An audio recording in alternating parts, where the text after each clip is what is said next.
So let's get started. I'm really pleased to have Tim Labelle with us today. Tim is from StreamGuys. We've seen Tim previously, but today he's going to add a few new features to what StreamGuys offers, and something that really surprised me. Uh, SG Rewind is that what it's called, Tim? That's correct. Well, let us know. Give us the layout. All right, sounds good. I'll share my screen again here. So as you saw in the newsletter, there were two topics mentioned. I'll start with SG Rewind since that's what Barry kicked it off with. But the other one was the Barracks Reflector service, which some of you are probably familiar with. Um, so starting off with SG Rewind, before I get into that, SG Rewind and the Reflector service are totally separate things. So even though we're talking about both, I don't want to conflate the two and cause any confusion there. Uh, SG Rewind is a rewindable live streaming service. So it takes a live stream and makes it rewindable. Obviously, this is something that would be most useful for news or sports or talk content. Music is probably going to be off the table. Uh, and we're seeing some increasing adoption here with our news, sports, and talk clients. Um, at a technical level, we're just pulling in a stream of any kind. Could be a direct encoder connection, could be a poll from an existing stream you have that's not rewindable. And then it makes these rewindable HLS streams. So what's on my screen here is a little example syntax for how these work. It's all HLS and it's all controlled with these special URLs that you dynamically create in the player. Or if you chose to use our player makes those URLs. But the beauty of HLS is it works anywhere where HLS works, which is all modern devices. So let's look at a couple of specific examples here. Um, this URL I have highlighted is a 60-second rewind. So we're going back in time 60 seconds. So we have the name of the stream here, and then we have these little parameters. I'm shifting back 60 seconds. If I clicked rewind twice, that would change to 120. Now I'm 120 seconds behind real time. So it's as simple as changing that number. That changes how far back you go.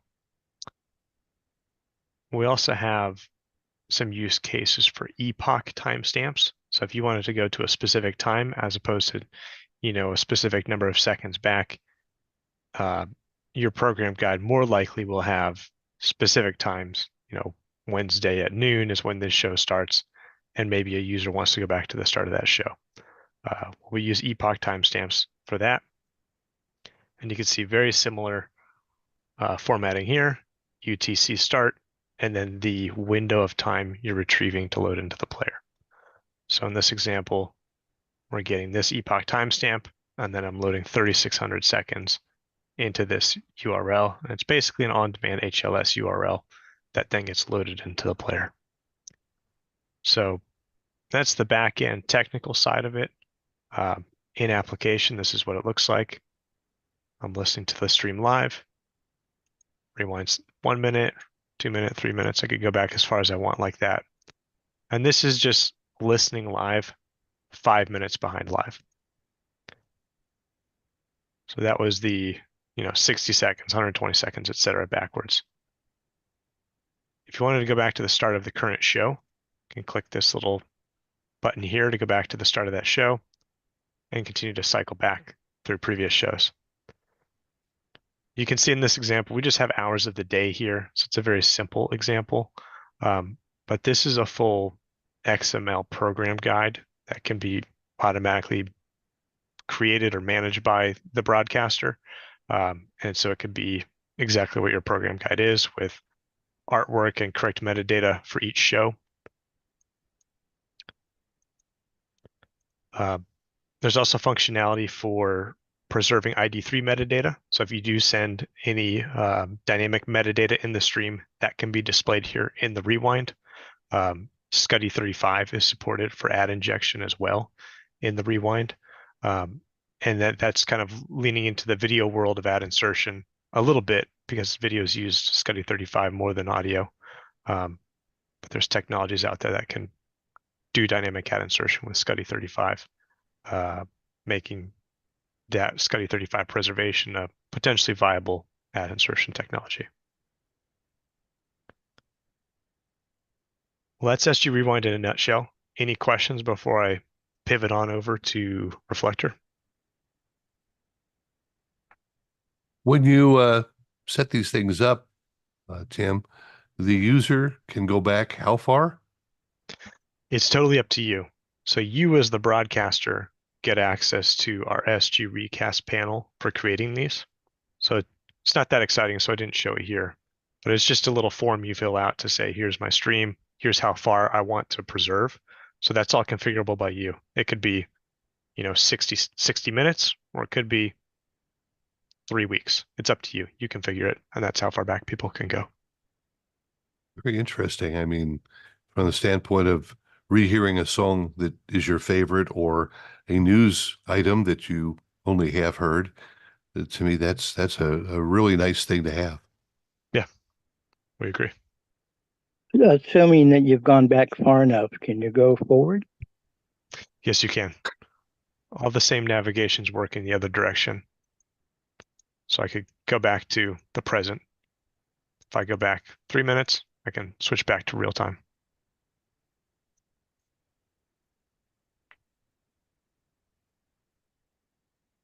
About the only thing that there isn't there is to be able to record.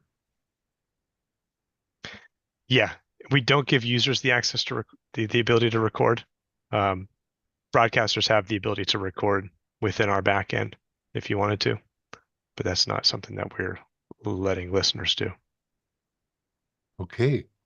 Anyone else have questions for Tim about SG Rewind? Is this as essentially like a DVR function would be for cable? Exactly.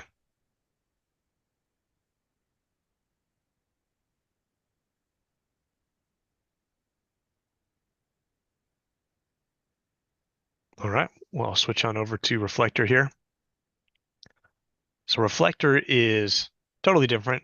This is a joint venture between StreamGuys and Barracks to enable STL or audio syndication workflows using Barracks hardware. We have a new version out this year that brings it up a little bit into maybe the enterprise world, adding some new functionality. But at a high level, what this product is just a way to get audio from your Barracks encoders to your Barracks decoders without needing to mess with firewalls, networking, or worry about your upload capabilities at the encoding location. So basically, the encoders and decoders both call up to the reflector service. The reflector service gets one feed from your encoder and then distributes that to any number of decoders. So since they're all calling in to us, you don't need to open ports to get these connections through. Within the reflector service, there's a little control panel for managing these boxes. It's all done on MAC address. So you type in the MAC address, and then the box checks into the service. Previously, the current version of the service just has MP3 and uncompressed PCM audio. It doesn't have any type of failover or redundancy on the encoder side. So the new version, Evo, which I'm expecting to be out in August, has Opus. We have 8 contact closures, some forward error correction capabilities to send 2 feeds from the same encoder. And then we have the ability to fail over between encoders in the event that your primary encoder goes down. If you have another site or another ISP and you have a second encoder on there, that one could be used instead. So I'll show what the portal looks like for that. Each quote network of devices is called a project. So I'm in our staging or testing Reflector Evo service here. I can look at my projects. We have 2, an uncompressed one and an Opus one. So the new version uses either Opus or uncompressed PCM. When we look at these, I can see all of my devices in there. I have 2 encoders and 1 decoder. Here's my encoder priority. 1 encoder's online, 1's offline. And then we can take a peek at the settings here for these. So this is basically my network of devices. You would name these, your head end locations, and then each of your either transmitter sites or your affiliates who are pulling the feed down. When we look at the settings here, we have some abilities to a small quality of life service thing here.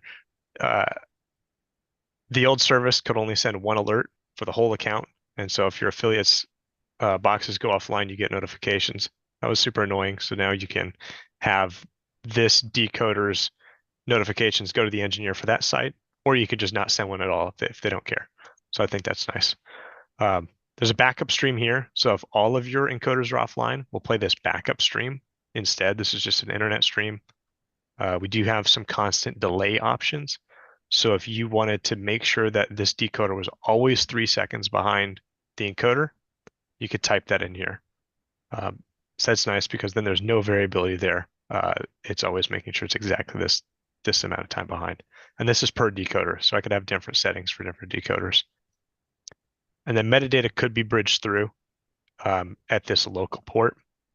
So if you listen to this port on the local IP of this box, you'll get any metadata that we sent into the encoder. So that could be song, title, artist, or it could just be program name.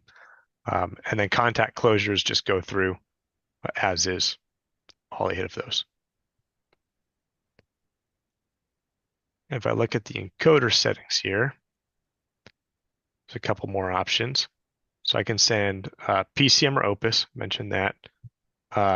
We have this redundancy stream option. So there's 2 delays that you can use. So I can, right now, this one's not sending 2 feeds. There's no forward error correction. I could send one that's 200 milliseconds behind or one that's 1 second behind. So that just means I'm sending the same feeds, time delayed. And if packets are lost from one, it will be reassembled from the other. Here's my input port for metadata. So it's pretty simple. It's just a nice, easy way to manage your barracks units and get audio from point A to point B. Hey, Tim, can you do ad injection this way too? And if it's being reflected to multiples, can they receive different ad injection? No, that's a good question. You cannot do that with the reflector service. So this is everything that goes into the encoder comes out the decoder exactly as is. The only way ad injection is happening is with those contact closures and local breaks happening at the affiliate station. So there's no content manipulation or content injection happening within the service. Thanks. Absolutely.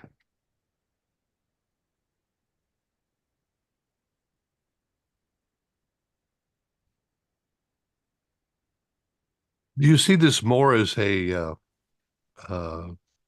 studio to transmitter, or do you see this as coming from different remote locations and being aggregated? Studio to transmitter and audio syndication are the 2 biggest workflows. By volume, the most units are used in audio syndication workflows. So, you have 50 stations buying your morning show or something like that, or your sports network. They're all trying to get the Packers games. That's how most of these boxes are in use. But there is a lot of STL projects where we're just getting it to 1 or 2 transmitters. Those are just smaller because it's just 1 or 2 decoders. We have some larger ones there where it's hundreds of decoders for syndication purposes. What do you use for protection in terms of limiting or compression? Okay, I don't know if I know the answer to that one. Are you referring to the signal processing, making sure you have a clean audio signal going in and coming out? Well, yeah, that if the announcer at the football game starts shouting, does it prevent it from zealously hitting 0 dBFS and higher? I'm not sure the answer to that. I don't know if it does because kind of what you see is what you get here. There's some input gain options if you wanted to use that, but there's not a lot of audio processing. So users would want to provide plenty of headroom. I'd imagine so, yes. or put some DSP on the front edge. Tim, you said that you got a 1 second setup. My understanding was that the system will take a 2 second error correction. Yeah, Okay, it'll still go up no, to 2 seconds. no, that's a good question, Reiner. The error correction is now reduced from 2 seconds to 1 second. Through the QA and development process, Barracks and StreamGuys chose to reduce that from 2 to 1. So that has changed. I know we previously did say 2, but it's 1 now. Or 200 milliseconds. In a way that's unfortunate because we did some testing just to kind of see where our Barracks 500s have their difficulty in the current scenario. And it's always just past 1 second. A 2 second would solve a lot of problems. Okay. Can you, in your R&D, what was the deciding factor to drop back from 2 seconds to 1 second? I don't know the answer to that, but I'd be happy to pass that feedback along to the team and see if we can understand why that decision was made. Yeah, after your rollout, a couple of months ago before NAB, I had a conversation with Barracks USA and kind of got what they were trying to accomplish with the box and how they were doing it with the new Barracks boxes. So I'm surprised. I think part of that was with the addition of the constant delay, it was adding to the latency. So the way the product was originally developed, it was a 5-second minimum constant delay, and that's not in the current product. So what we didn't want to do was force people to add a bunch of latency when they're used to this being a low latency product. And then I think as a byproduct of that, we lowered the redundancy stream. But that's a conversation we can have.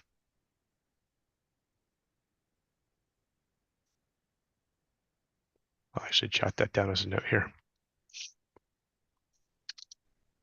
I imagine you get a few ideas from these presentations that get molded into the system. Yeah, absolutely. It's good to hear from people who actually use the product in a real world scenario as opposed to just testing in the office. When you guys went through your software upgrade, what was that, last Monday, a week ago? I sat there for about 4.5 hours and we were doing a local play out engine from the tower. And I got a chance to go through and test and throw tones through, which whoever gets to do that. It's online all the time. So frequency sweeps and delays and what the noise was, and went through that. And that was fun. I like doing that as a studio engineer, and now both. I was just used to doing that. So I was looking forward when the software came back up again. The upgrade, could I hear anything different? Was there a different delay? Was there, and I should tell you, and you may or may not have popped into some of my communication with you guys, that we have at the tower, we have 2 ISPs, and both ISPs independently have a Barracks 500 on them. So I can hear the delay in the 2 pads, and sometimes it's scary enough that even though the pads by pinging and whatnot, I know are different lengths, but it's amazing that I can put the left channel off of one and the right channel off the other and listen to them, and they're so tight. Just even though the paths are completely different, it's interesting. Yeah, I find that the actual network delays are pretty small in terms of what I can hear. 60 milliseconds. When I ping to Google, it's less than 20 milliseconds for me. So, that's not that easy to hear for me, at least. And the way the current delays are, that's just a delay in the server. So whatever delay you have set in the current reflector service, that plus your network latency, your network jitter, is what you'll hear in terms of the end-to-end delay. So constant delay is a bit of a different animal in terms of this should be the true encoder to decoder delay. Right now it's a little variable, like you said, depending on those 2 paths.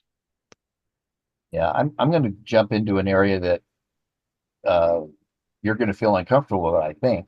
But this is wide open to STLs in general.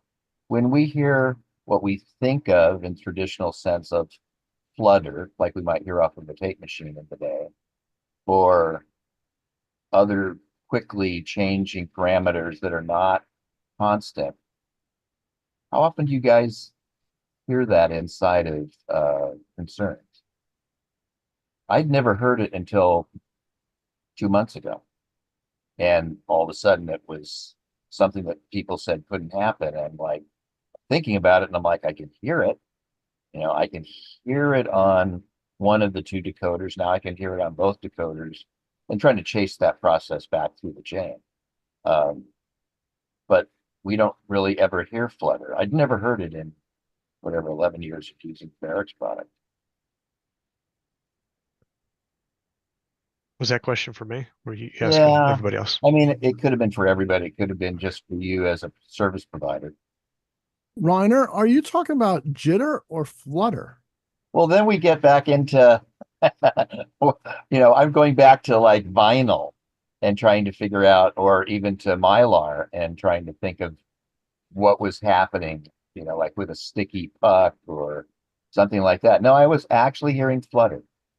Because the way you're describing it, it could have been jitter.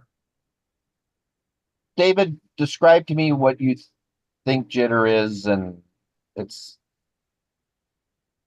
was very rapid. Wow, I got to think about it. Was it a pitch shift or not? Like you never want to hear strings on this puppy. It was just nasty. Okay, it's probably not jitter then, but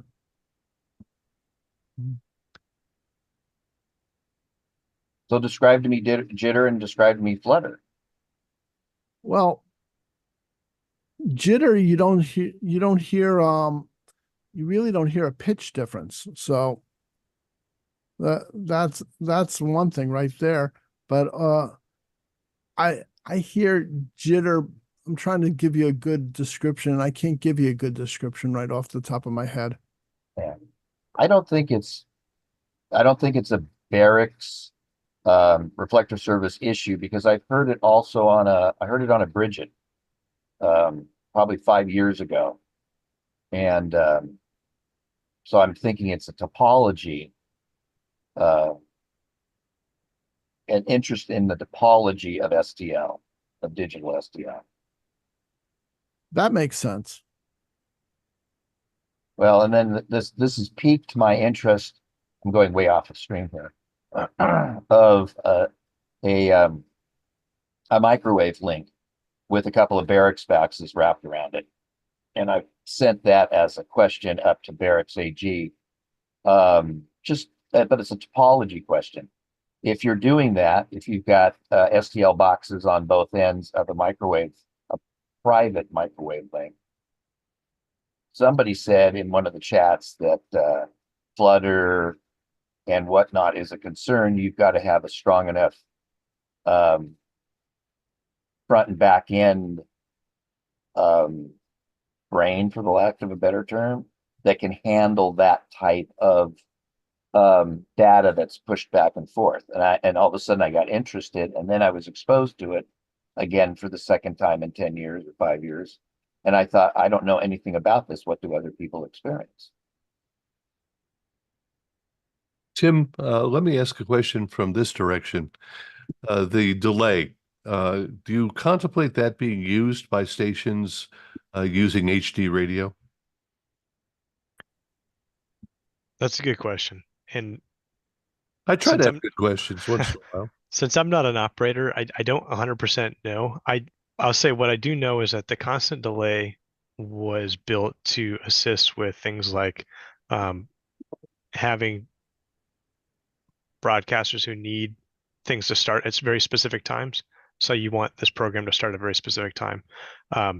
If there's a little bit of change in the latency from my different decoders, we can, as a syndicator, I can start my program 3 seconds early, and then I can set a 3-second constant delay on all my decoders, and everyone will know it will start exactly at this right time. So I think that's the use case and the need for the constant delay. I don't know if that answers your question though. Well, you're certainly addressing it. I'm thinking of anything from a live broadcast that needs to sync up with the HD aspect of it, um, and of course remote location sending audio in. Because you don't want to delay it any further. If you're from a sporting event, you don't want to delay any more than you already have. Yeah, exactly. If in that case, you should set that as low as you can with based on your network conditions. But if you do have, I think it's more of a syndication situation where you're getting audio to other radio stations who are expecting specific timing. I like the idea that you are dealing with the firewall issues and security. We want to talk just for a moment about that, as to where a station might find this to be an answer to a solution, especially if they don't have an IT department. Yeah. Yeah. I know the other way people connect barracks units is directly from point to point. And usually you do need to open up some ports on the sending and receiving locations to make that connection. Especially if you don't have control over that network, or there's other organizations at play. They may or may not have the resources or know how to handle that. So this just makes it a little bit easier. You ship them a box, get a MAC address, put the right firmware on there, and then you're off to the races. As long as they have power and internet, it checks into the service and everything generally works. So it's kind of solving that IT problem. If it's your STL, you control the network, you can open your ports. You can certainly connect these point to point without a problem, but it's solving that IT challenge. Well, one of the things that some of the products out there do is the receiving unit at the transmitter will accept only from one particular IP address. Is that how you would set this thing up, or are you using a roving send DNS? No, since everything checks into the reflector server, the encoders and the decoders, when you put the firmware on there and put them in reflector mode, you put in the URL of the reflector service that you're using. So you're saying I'm checking this into the US reflector or the EU reflector. Those are the two servers right now. And when you put that in there, that barracks unit looks up at the reflector server for its configuration. So at that point, all of its configuration comes from this portal we're looking at, and your login and what you put into this portal is what controls those boxes from that point forward. So to reiterate those steps, it's the local configuration of the box in reflector mode with the reflector firmware. You put the server in, and then from that point forward, it checks into the server for its configuration. So everything comes from what you put into reflector.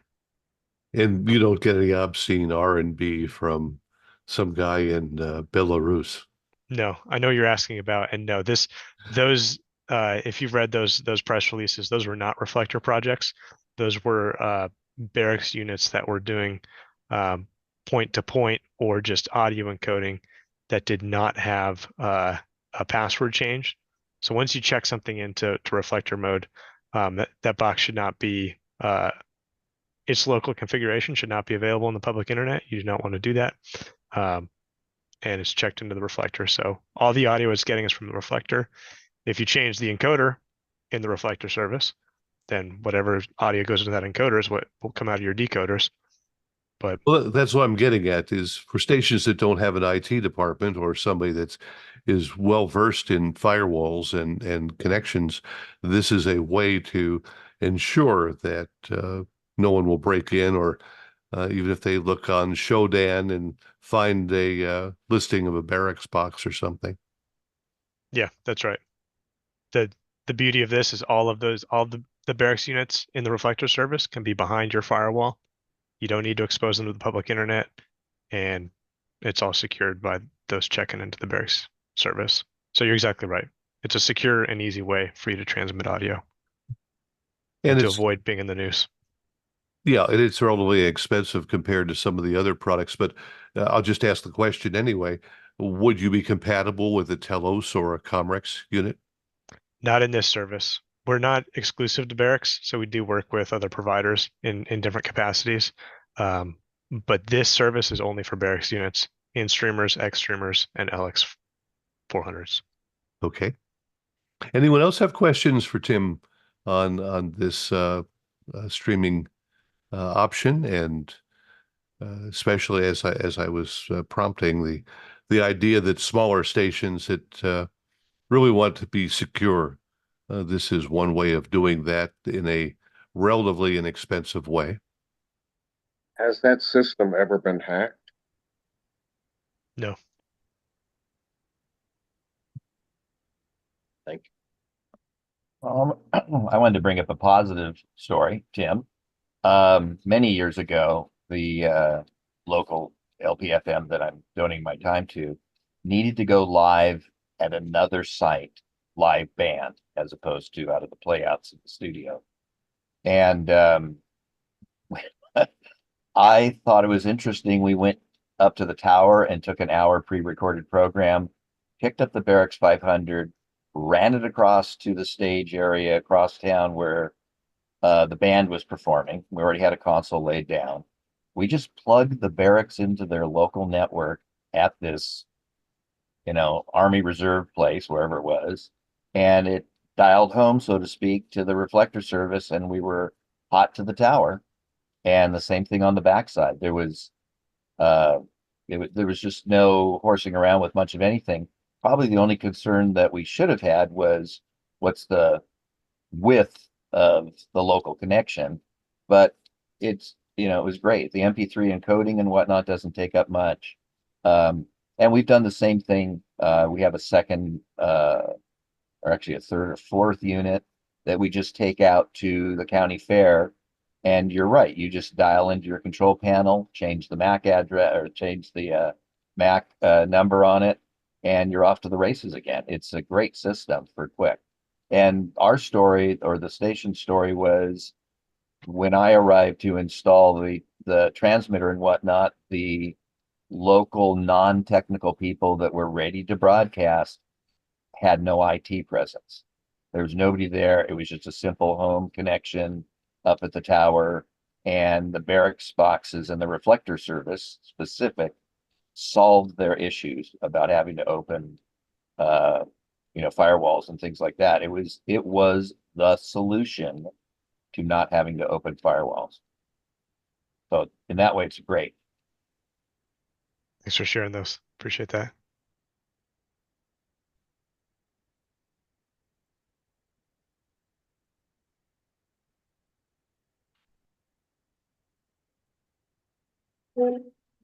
Well, then, if there are no other questions, I'll thank you, Tim. Or anything else you wanted to add about StreamGuys services? No, I think that was it. Appreciate your time, and I recognize a lot of names on here, so it's good to see you all in person, and thanks for listening. You have a little card to throw up on the screen here with phone number, email? Let's see here.